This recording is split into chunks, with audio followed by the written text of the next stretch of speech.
If you're like us, you're probably tired of flipping through outdated and expensive regulation books and struggling to understand the rule or guidance you're after.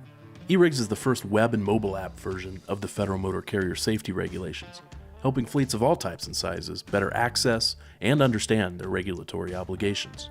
eRigs is always up to date and allows fleet safety professionals to not only read the rules, but also dig into FMCSA guidance and learn more about complex regulatory topics from industry experts.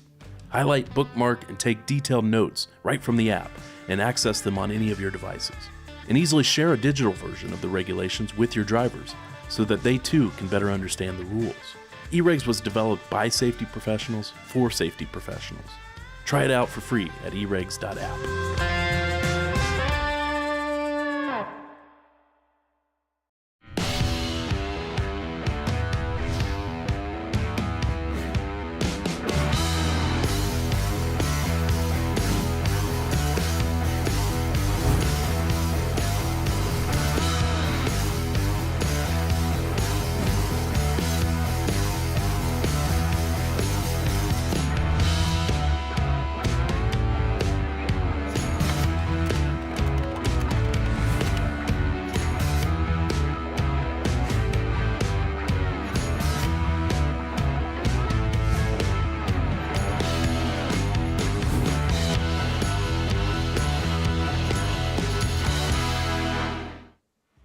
All right, hey everyone, welcome to episode 52 of Trucksafe Live, show where we and our guest tackle the hot button issues impacting highway transportation. I'm Brandon, that's Rob, that's Tyler. We're with Trucksafe and Children's Law, both of which are dedicated to helping motor carriers develop and maintain cutting-edge safety programs. Guys, what's up? Not a whole lot. How's it going? It's going well. I like the shirt. Yeah, it was fitting. Very and timely. I have more hair than Jeremy, so we have to blend in the screen a little bit. So yeah, for sure. Well, welcome everybody. If you're tuned in here with us, say hey in the comments so we know who's here with us. We appreciate you being here. We've got a great topic today, talking about driver health and wellness. Very important topic, obviously. And we're excited to have a special guest on with us today who's all about tackling that issue and coming up with creative ways to do so. So looking forward to that. Before we do that, a few things to mention here. First up, we want to thank the sponsor of this show, which is actually Project 61, which aims to improve the life expectancy of CDL drivers by raising awareness, providing resources, and educating drivers on healthier lifestyle. Learn how you could support the movement over at project-61.org. Some things going on first of all, some things going on over at Trucksafe that I should mention. Our upcoming Fleet Compliance Boot Camp, September 3rd and 4th. This is coming up quickly here, guys. This one is presented by DriveWise, so thanks to those folks for helping us out. Seats are almost full, but we've still got a few available. If anybody wants to join us, this is our 2-day in-person conference where we talk about nothing but DOT regulations and compliance and safety and helping fleets to build robust safety programs is kind of the name of the game. So looking forward to that. This one's going to be in Indianapolis again.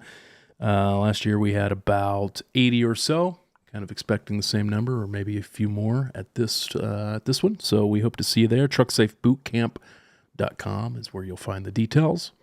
Also, I'll mention our Trucksafe Network. This is the space we built for safety professionals to gather together, learn from one another, ask questions, and also access all of our DOT-related content. It's free to join over at trucksafenetwork.com or scan that QR code to download the app in the App Store or the Google Play Store. Hope to see you there.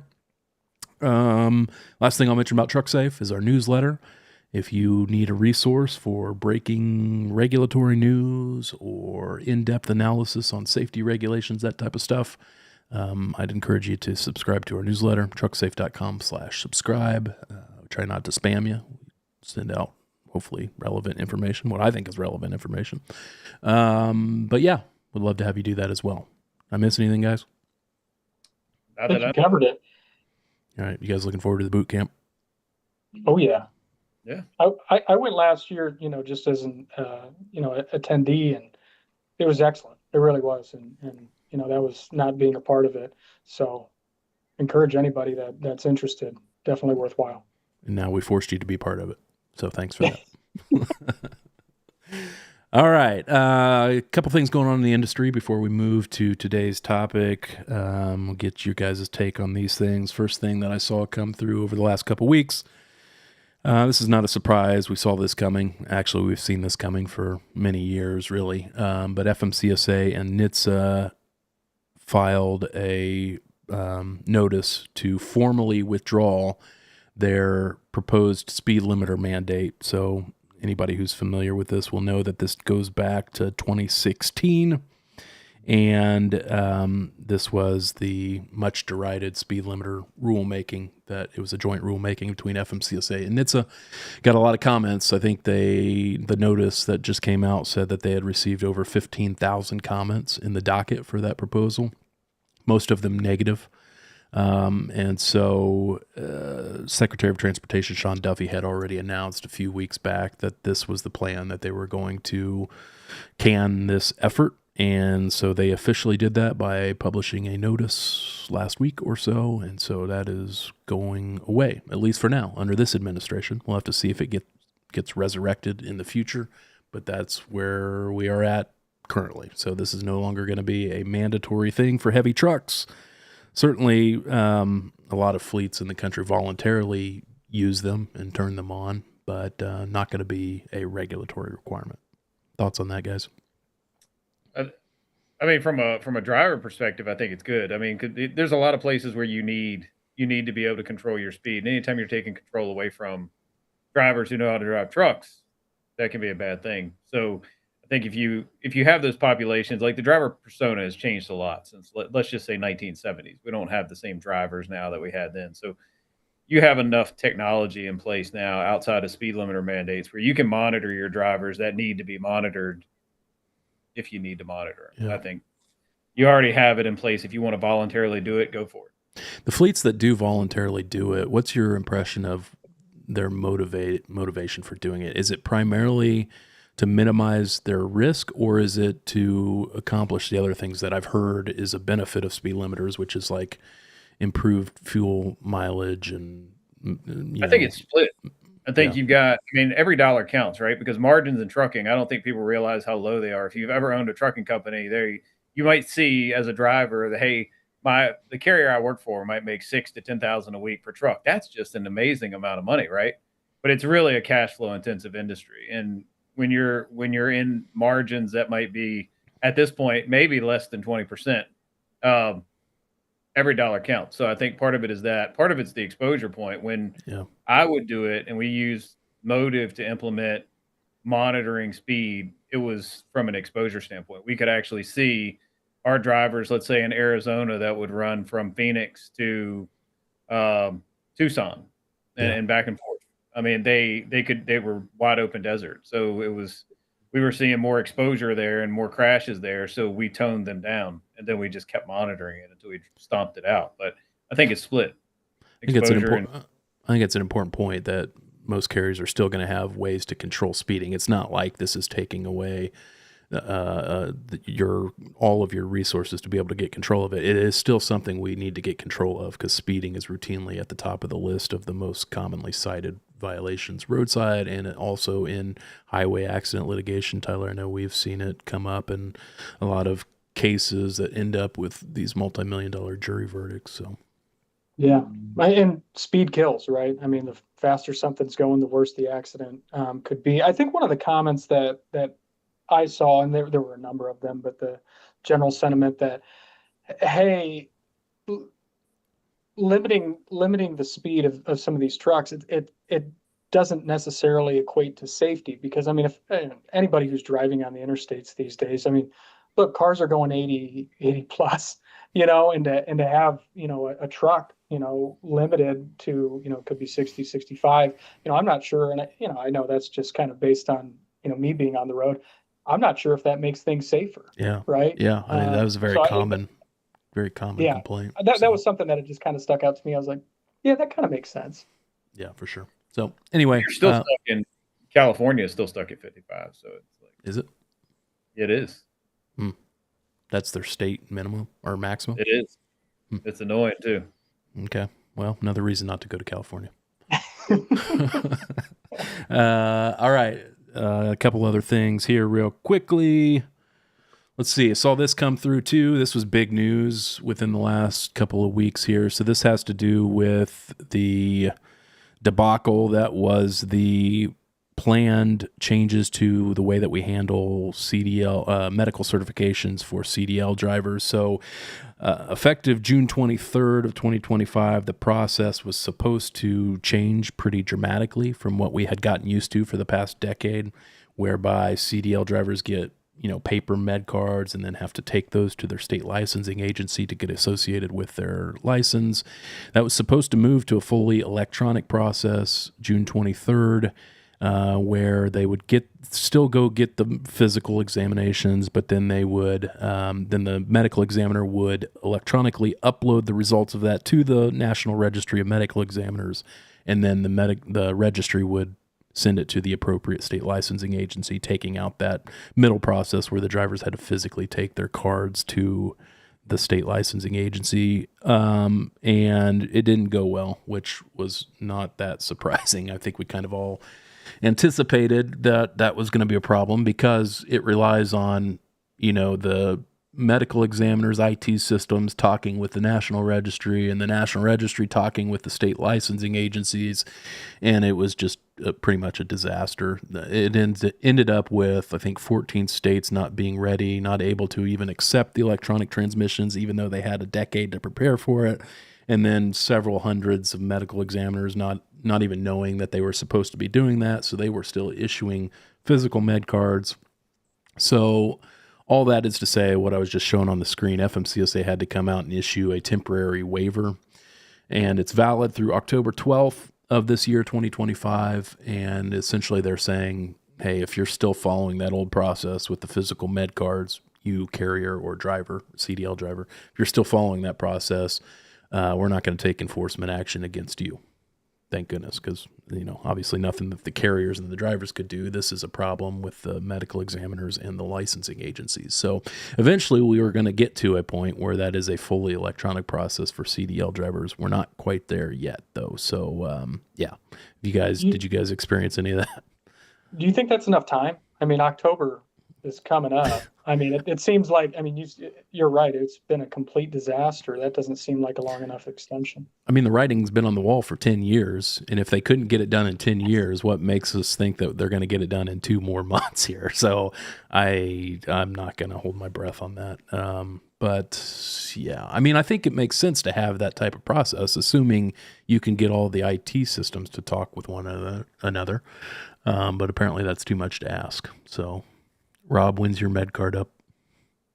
Actually, I only got a 1 year this time. This is the first time in a long time I only got a 1 year, so I had to lose a bunch of weight, and I'm thinking about getting it done maybe before I go to the UK this month. I haven't decided yet. That way, if I decide to get off the diet and go back on, get back up to maybe 290 and gain 70 pounds back, we'll. I think Jeremy's listening in, so you better keep that on the. Great segue. Great segue here. We do have one more thing to talk about, and then we'll bring Jeremy on. And this is I just wanted to mention the English language proficiency. This is something that's been going on in the background here. Well, not necessarily in the background, kind of at the forefront. Enhanced enforcement of English language proficiency requirement started June 25th, 2025, where drivers who cannot pass an English language proficiency assessment during a roadside inspection are supposed to be placed out of service now, in light of President Trump's executive order on that topic and the FMCSA's subsequent enforcement policy and CVSA's out of service criteria. So anyway, we're starting to see the data roll in, and so this was just interesting. One of the things we do at Trucksafe is kind of monitor that data and push out some reports on how we're seeing this play out across the country. So just kind of looking at the raw data here. From April to May, so this is before the enhanced enforcement even started, but it was after the announcement that enhanced enforcement was coming. We saw a 71% increase across the U.S. in English language proficiency violations. That was from April to May. And then from May to June, we saw a 161% increase in ELP violations across the country. And we're still waiting for the July data to come down from FMCSA, but I have to expect that that's going to be an even more dramatic increase from June to July. So we still have several unanswered questions, obviously, with that enhanced enforcement, particularly around how do we get these drivers back in service if they are placed out of service, and still don't have a great answer for that. But yeah, are you guys starting to see these types of issues pop up for fleets? It's everywhere online. I mean, there's people who've somebody put one on one of the driver groups. I don't know if it was yesterday or day before, where they actually have the guy in the weigh station trying to do the test, and he couldn't pass it. So. Oh, they brought him into the weigh station. They don't just do it in the truck. Yep. Yeah, and then I think I saw some numbers. Sean Duffy may have released these numbers, but something like 1,200 or 1,500 drivers placed out of service for ELP violations over the last couple weeks here, which would be a significant number, obviously. So, yeah, big deal. Make sure you're tracking that. If you're a fleet out there and you've got drivers who maybe kind of on the line there with their proficiency, it's you don't want that to happen, because obviously then your freight is going to be stranded there on the road, and you're going to have to repower it, and you're going to have to deal with the consequences of it, and it's going to hit your driver fitness basic. So yeah, big deal. Anyway, pay attention to that. All right. I think that's all that we've got to talk about in terms of things going on in the industry. So we'll turn to the topic of this episode, which, as I said at the start, very important topic, driver health and wellness. Studies indicate that commercial drivers have an average life expectancy that is significantly lower than the general population.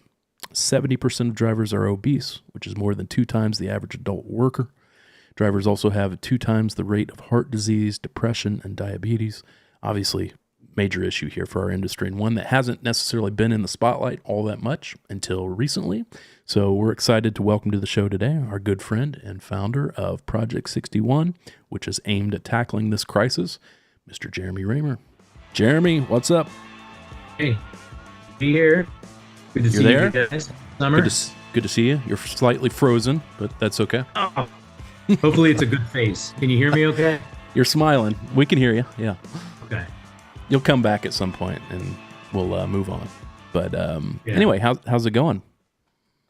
It's going great. If, I had an acquisition behind me with Driver Reach that put me in a position to really lean in to increasingly passionate about the last probably year.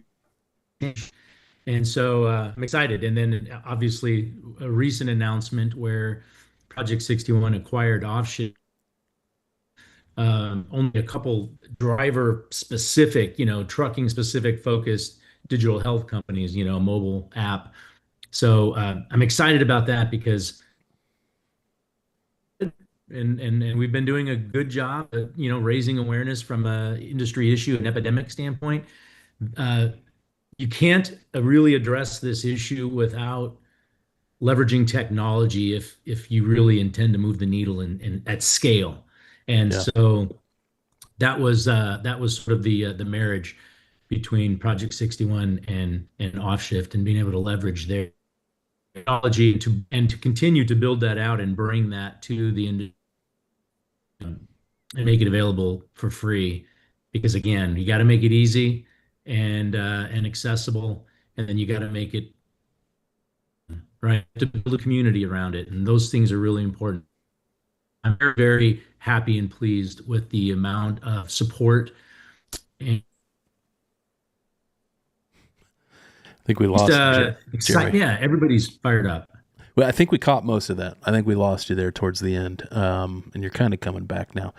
Do you want to try maybe, we're doing this live, but do you want to try to maybe join with your phone? Because I'm worried that we're going to keep losing you here. I hate to do that, but yes, okay. I will. All right. Can you hear me? Yeah, try it, and if it doesn't work, we'll keep going this way. But we'll go back to just me and Tyler and Rob here. So yeah, obviously this is a huge issue that some in the industry have been trying to tackle over the years, but like I said, it hasn't really gotten the spotlight over the years. Rob, what's been your experience? You're the only resident driver here on the show. What's been your experience with kind of the lifestyle and some of the issues experienced by drivers when it comes to maintaining their health and wellness?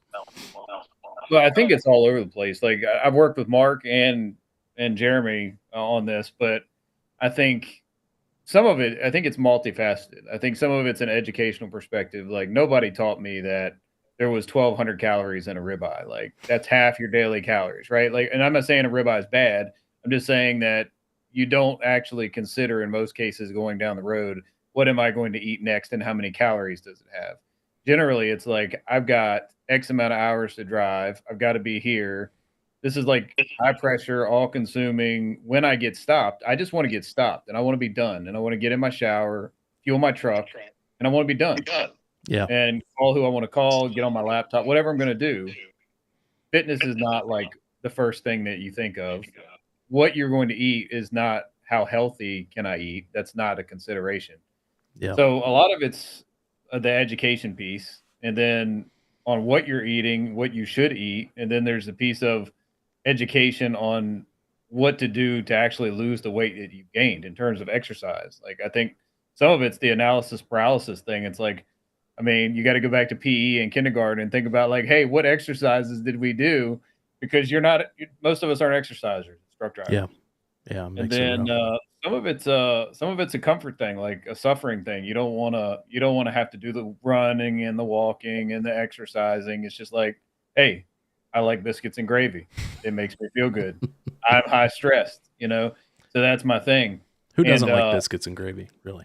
yeah, so it's I think it's a problem that it's not just what they're eating. It's not just sitting still all day long behind a steering wheel, sedentary lifestyle, access to trash food and convenience food all the time. There's just a lot of different aspects to why drivers get big, and they have that life expectancy rate of 61 versus average of 79. Yeah. Which is it's supposed to be 2 times the national average for obesity rates, but the obesity is causing a lot of other issues. So, Yeah.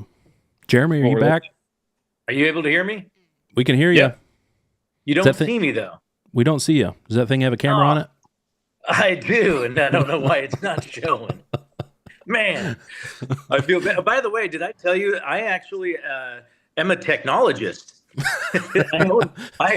I started a technology company. This is probably not a great place to admit that. I know, but I feel like I have to. Otherwise, you'd think I'm a moron. It does sound a lot better, so that's the important part for anybody listening to the podcast after the fact. So, yeah, I think, like I said, we caught most of the stuff that you had mentioned at the start, and I want to dig into all of that. But for starting out, kind of, you mentioned driver reach and kind of that background, and now the technology part of it. I was wondering if you could give us a quick background story of how you kind of got into the trucking industry to begin with. Well, it wasn't by, I didn't grow up in it. So at the end of the day, I was in Southern California, Long Beach, 2001. I worked downtown Los Angeles, and the stock exchange that I worked at closed in 2001. And so I had an opportunity. Somebody said, why don't you come out here to Indiana and help me run this small, driver staffing company? And I said, Indiana, trucking, no thanks, right? I lived a block from the ocean. Like, I'm not doing that. But, it was my wife, Wendy and I got married, and, I'm like, hey, this opportunity is still there. What do you think? She's like, let's give it a shot. If we don't like it, we'll come back. And so we did. And then, I think my mindset when you do stuff like that is you really do have to burn the boats. Like you got to just go. Like you can't have one foot back in LA still thinking, you just got to go all in. And it made it really easy because trucking is amazing. Like it's a great industry. And I learned that quickly. And then also the side of the industry that I was on and the driver recruiting and compliance, such an important, there's always this insatiable demand. So that helped. And then as I just continued on in the industry, I realized like there were opportunities to make things better. And so that's really ultimately why I started Driver Reach. And candidly, that's why I launched Project 61 for the exact same reason. There's an opportunity to make things a lot better. And while Project 61 is probably not going to be, it's not a business that is going to be wildly, profitable. My hope is that it's sustainable enough because the purpose is far greater than the maybe the financial benefit that might be there otherwise. Sure. Yeah, it makes complete sense. And I think we've all kind of mentioned it already, but I'll ask you directly. So what was the impetus for Project 61 and the name for that entity specifically? Yeah, so so I had heard that statistic before, and I probably, like most of us in the industry, it was maybe a decade ago. I sort of, you're busy with other things, and oh, that sounds bad, but moving next. So maybe it just didn't hit me quite the same then. I knew it was bad, but then as I've gotten older, I'll be 52 this year. As I've gotten older, I've made, lifestyle changes because I've got young kids. I want to be around. I've seen what happens when you don't do that, not just in trucking but even in my own family, parents and so on. I don't want to be that if I can help it. And so circling back to the number, to me that's that. If it was like the average life expectancy of a truck driver was 73, well, that's bad. It doesn't hit you between the eyes. And I felt like when you hear that number 61, man, dude, that is unacceptable. Like, that is not okay. And I felt like that was the number, sort of to really rally around. Like, that's a number that makes you go, man, we got to do something. I think you might have run yourself into a problem though, there, because if you are successful in your goal and we start to raise that, you're going to have to change your company name. Trust me. I agree, and that's a good problem to have. But I'm with you. Trust me, that thought is problem you're willing. And you know what? I'll say, hey, we're making a difference. Yeah, that'd be great. Can you walk us through kind of, and you started to do this early on, but the core mission of Project 61 and how you plan to accomplish that over time? What are your immediate plans for tackling this early on here, and then what are you envisioning for the future? So, I mean, number one, it was all about raising awareness of this issue, which I think we've done a really good job there, and the industry has really embraced that and supported that. So I'm really grateful for that.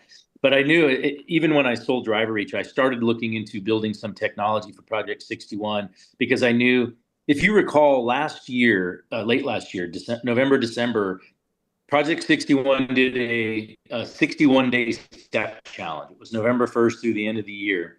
Yep. And it was just through a simple step up app, free app. And it, had its limitations, but it was fun. It was engaging. It got people involved. It built some community around that. And I was really excited about that, but I didn't want to use that app again. No offense to them. That's just, I wanted a lot more to offer to the industry, and I don't have any control over that. So I looked around at if there were other options, and I wasn't really satisfied. So I started to go down the path of building my own. And around that, just a couple of months into that is when I started talking more in depth with Dr. Mark about the possibility of off shift being the solution rather than me, going down my own path. I would have still spent plenty of, capital on building something. It would have taken a lot longer. And he's already built something that's really great. And he's a huge advocate himself. And so it just made a lot of sense. And now being able to incorporate those types of challenges that we did late last year, we've got our first one kicking off in October with the new app and the new format. And I say that because if you recall, OffShift was a for-profit company, right? So you can't just download the app and start using it for free. It wasn't built that way.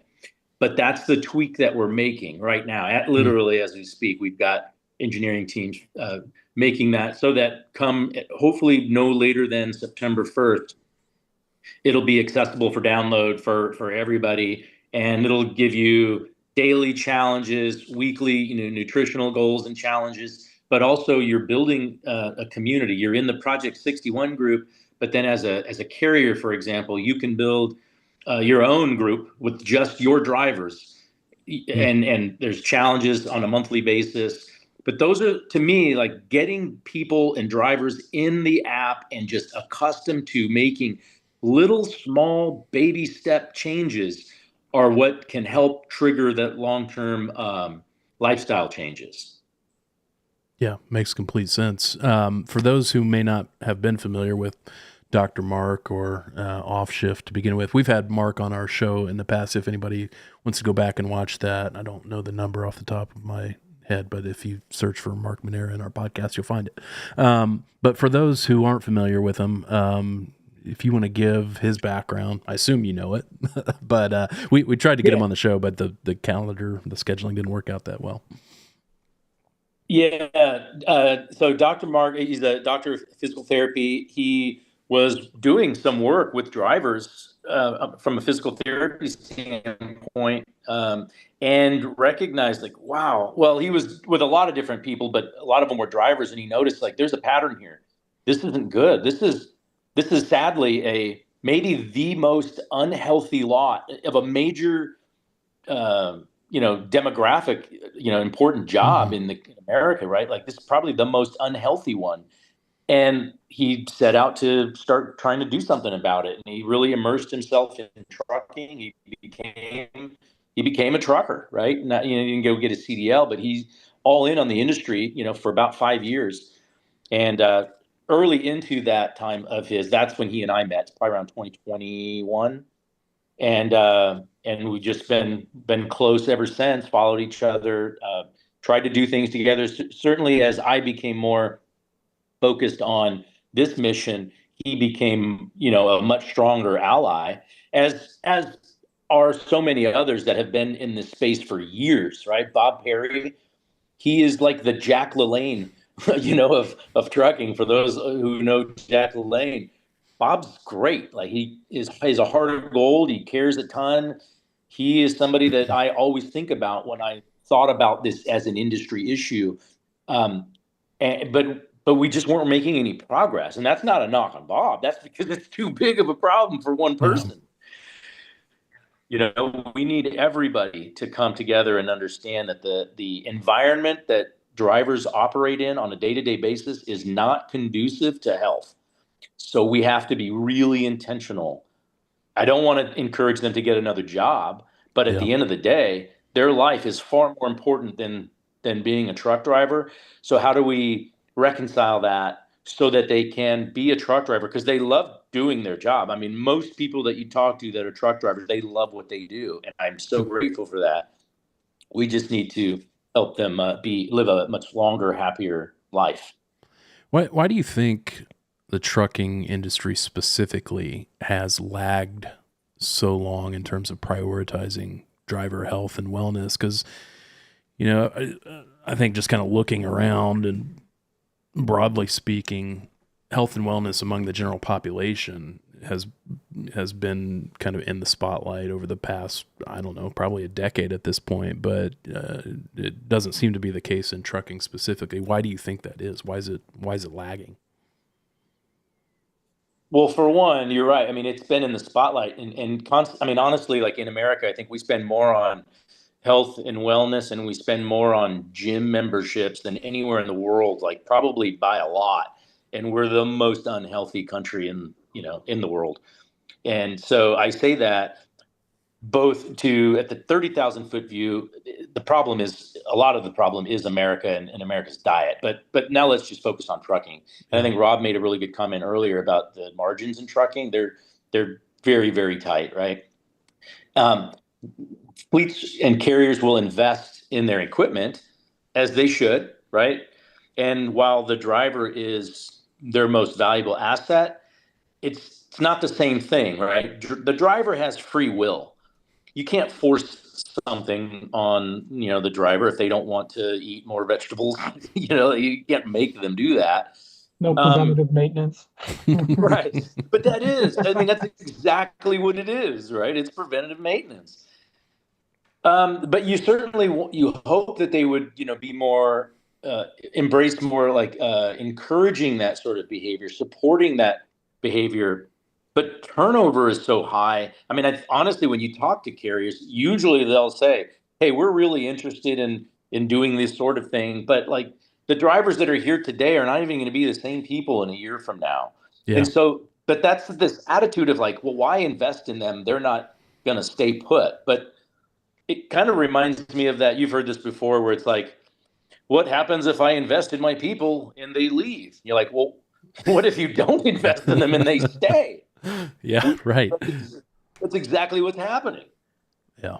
I was going to ask you, what's the biggest pushback you've heard from, because you're all over the place talking with all kinds of fleets, and I know you've been focusing on this initiative for the last several months. What's the biggest pushback you get? Is it that? No, so I haven't gotten pushback on it really. I'm saying this from a Mark's perspective as a for-profit entity with Offshift before. Yeah. That's what it was. It was like pushing a rope. You know, everybody will say that they care about it, but then when it comes time to really spending dollars and incorporating something, they're like, I don't know how to roll this out. My hair's on fire every day with other operational and safety issues. Like, we just don't have the bandwidth for it. Like, that's usually the pushback from his perspective. From mine, it's very much, I'm all about how can we help make this better, and how can we help improve the quality of the lives of our drivers. They say that. Now I'm going to be putting, the sort of, rubber to the road in terms of, are you going to do something now? Because I'm giving you something for free.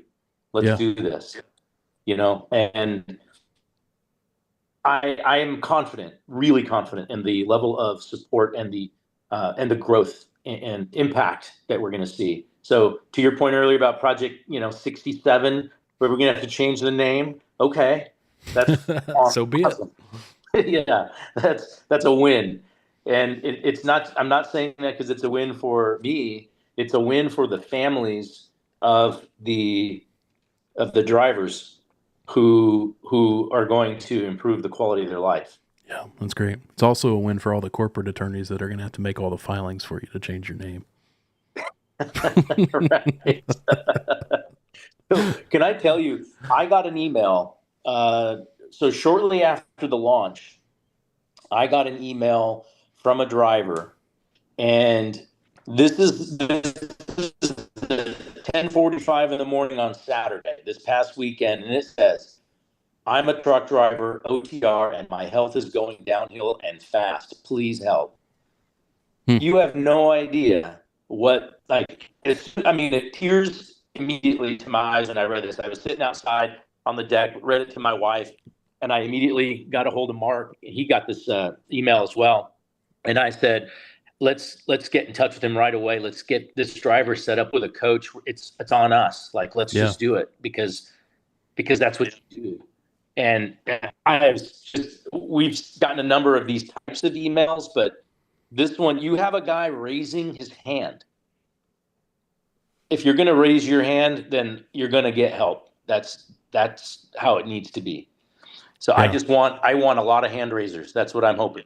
Yeah, that's huge because it puts a face to the problem, right? It's easy to get caught up in all these statistics and kind of gloss over them. But when you see it affecting individuals at that level, that's really when it starts to hit home in particular, at least for me.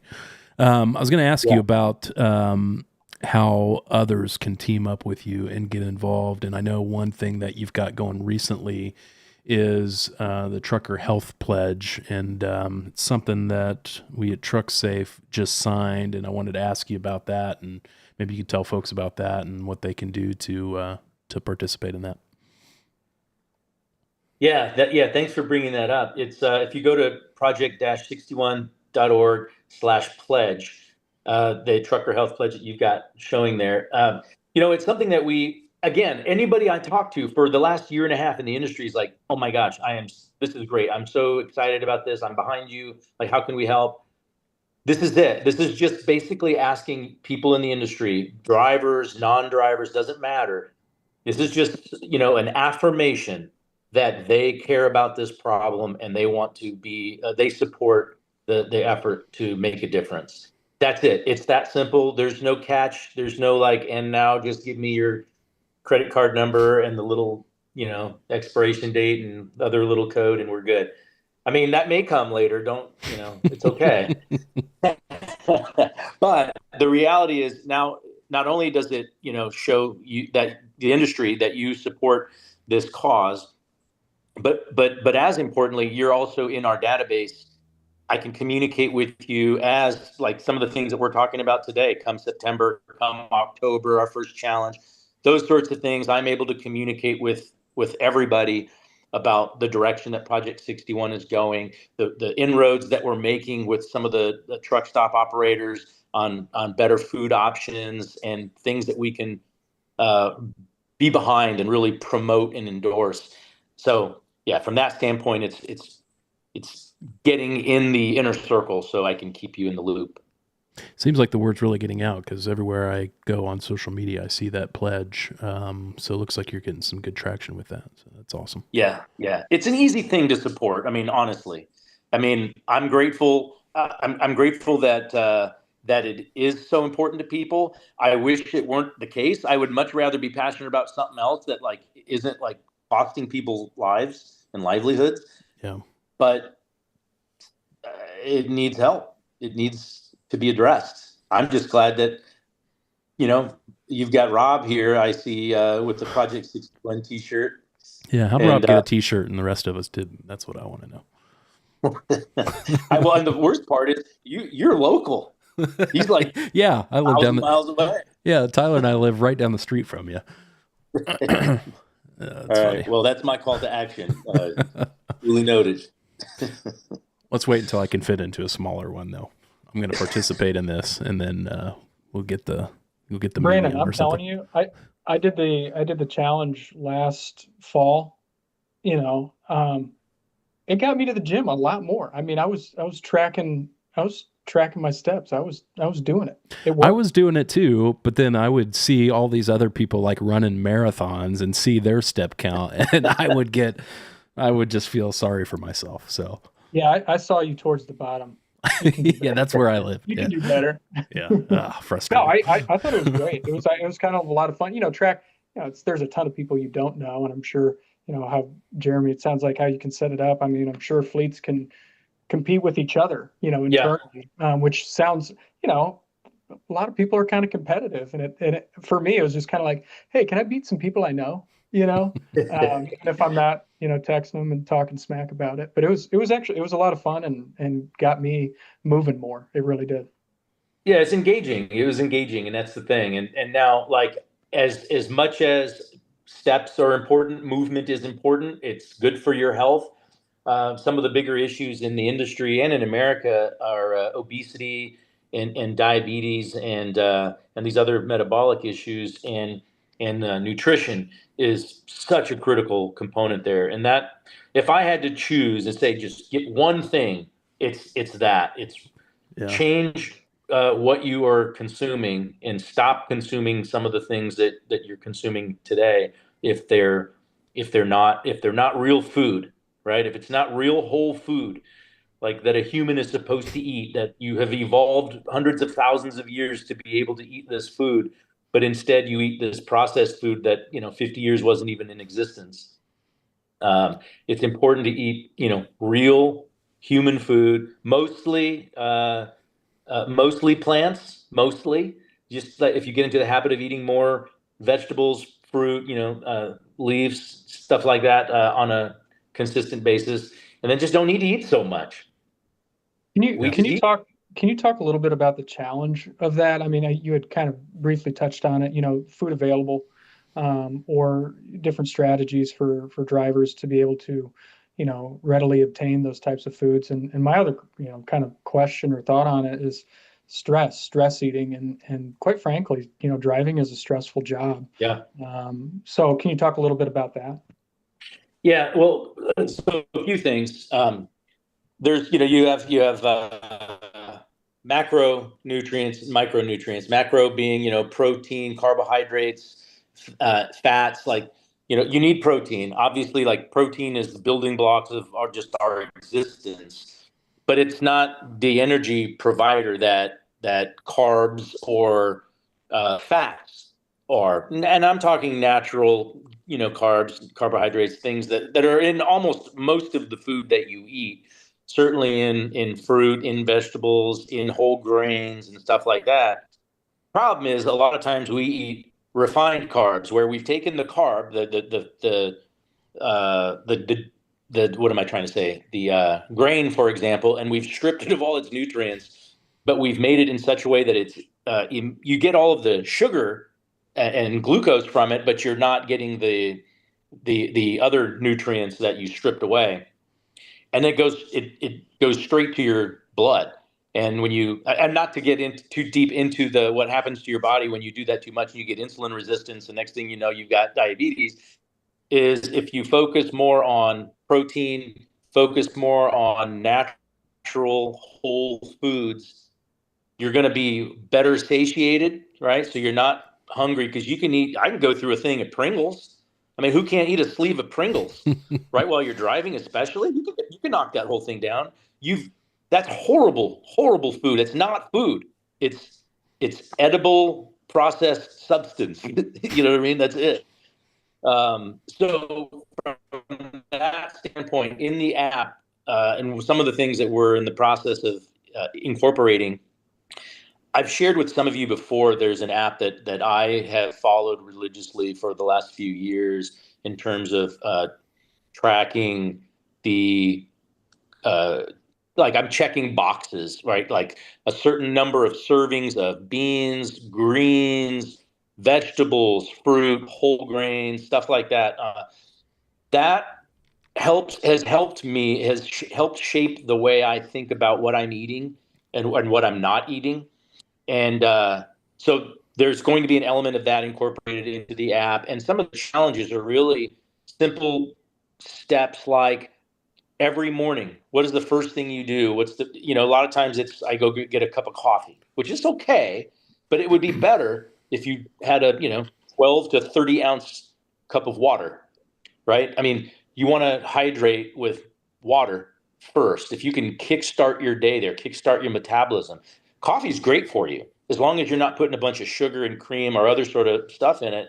Coffee is fantastic. So is tea. It's great. Notice I didn't say energy drinks. That's just not good for you. That's not natural stuff. Like, just focus on natural things, those sorts of habits. Jared would be fighting you if he was on with us right now. I get it. It's like smoking. 50% of truck drivers smoke. Like, got to stop smoking. To the question about availability, so completely get it.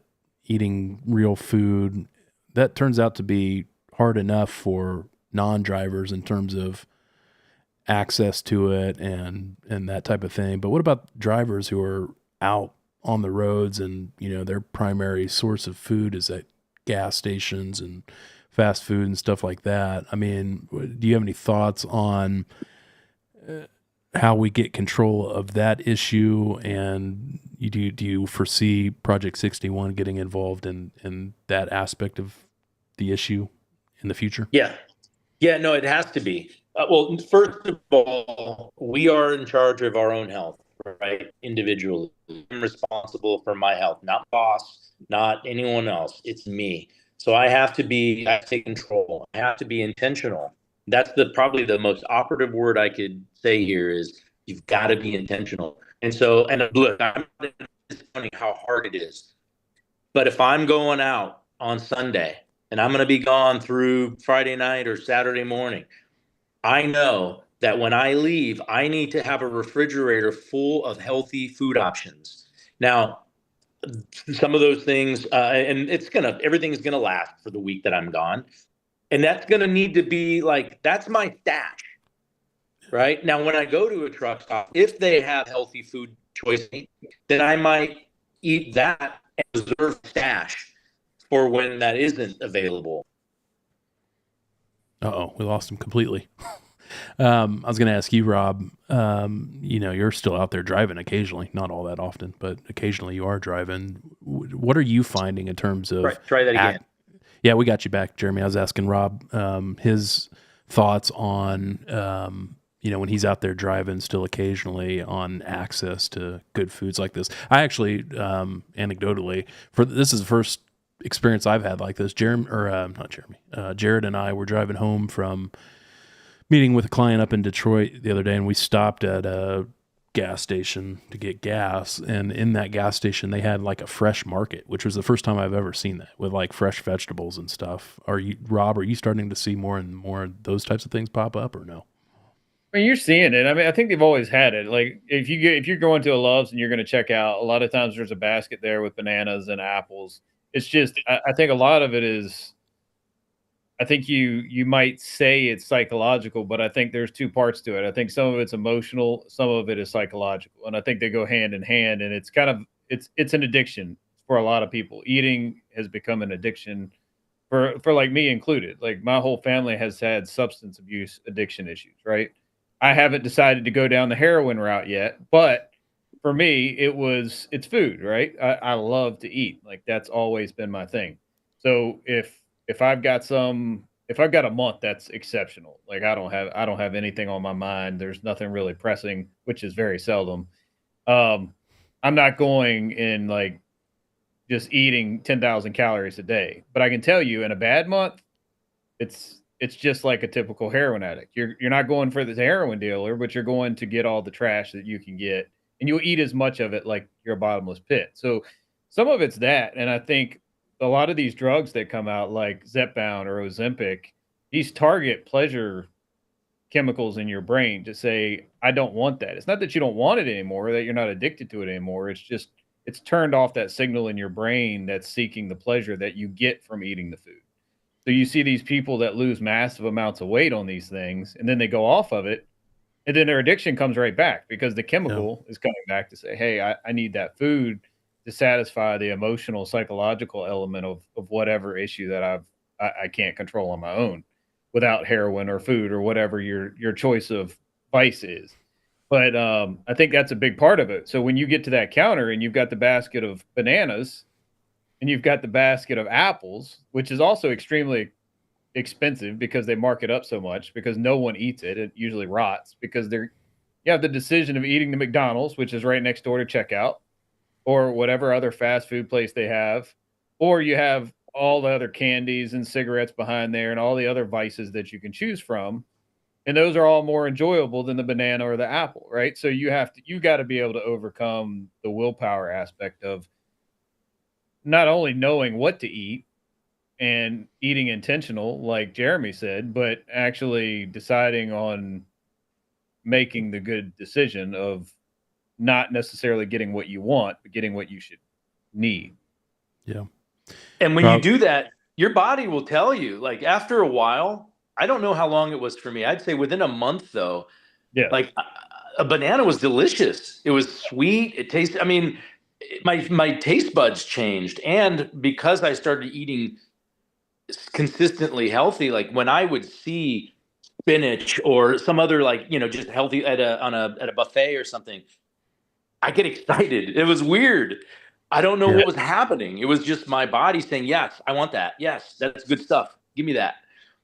So I think it's possible, to Rob's point. It's like possible that listen to your body, and your body will tell you about, especially when you start going down that path, you start making better decisions. Yeah, it's just a matter of getting over that first hump, as is true with most things in life, getting into that habit. And then once you're into that habit, then, that's just the normal course of operations at that point. So Rob, you mentioned how much you love to eat. And I think most of us do. One thing that I think of all the time is like, do I live to eat or do I eat to live? And I think if you thinking through that lens, like I like to think of it as I eat to live. I consume the type of fuel that I'm putting in me so that it's going to sustain me and reduce the risk of, cancer and some of these other issues that are otherwise there, especially if I'm eating poorly. And some of it's habitual too, right? Like it's scheduling. So like I think that I have to eat breakfast, lunch, and dinner because that's what is traditional in American Western society. But for me, like right now, I started at 296 in January. I'm like 232 now. But that really came down to I'm not eating every meal just because I'm supposed to. Right. I eat when I feel like I'm hungry, and then I try to eat something that I should eat rather than, two Costco muffins or whatever I happen to get a hold of in my kitchen. Right.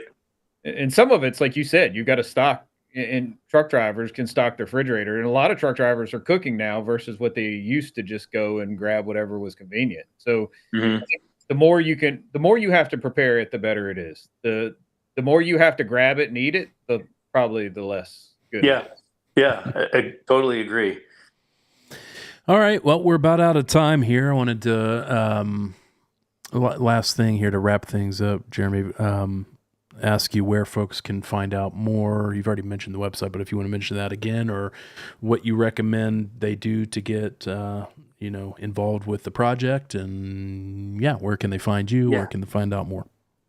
Well, if we're not connected on LinkedIn, let's definitely connect there personally. But then also, if you visit project-61.org, I should know it, and click on Trucker Health Pledge and show your support. Join. I've seen, just as we've been on the show, a number of them coming in. We've got I think close to somewhere between 300 and 400 folks have signed up. Signed for the cause. So I really appreciate that. That's encouraging. And we just started this just a few days ago. Nice. So that's a lot of fun. Yeah. And then we'll be on the lookout for the health challenge. You said starting in October, sometime in October. Yep. Great. Yeah. So the first one that we did last year, the 61-day step challenge, this will also be a 61-day step challenge. But when we did that last year, we had about 504 participants, and I would love to see us trounce that number. And I'm confident we will. Cool. Well, we'll definitely push out the details in all of our channels. So anyway, thanks for being with us, Jeremy. Really appreciate it, and looking forward to seeing what you were able to accomplish with the project. So thanks for being here. Yeah, I'll see you at the boot camp. Yes, boot camp. We'll see you there. All right, guys. Well, that's going to wrap things up for the show. Appreciate everybody tuning in today. Sorry for the technical glitches there, but still had a great conversation with Jeremy, so thankful for him. If you are not following us on social media, be sure to do so. That's where we post a lot of our content and information about upcoming shows, stuff like that. So X, Facebook, LinkedIn, we're active in all of those, YouTube. And you can watch prior shows on YouTube or wherever you get your podcast. So anything else, guys? Is that it? That's it. All right. Thanks, everybody. We'll see you. Thanks.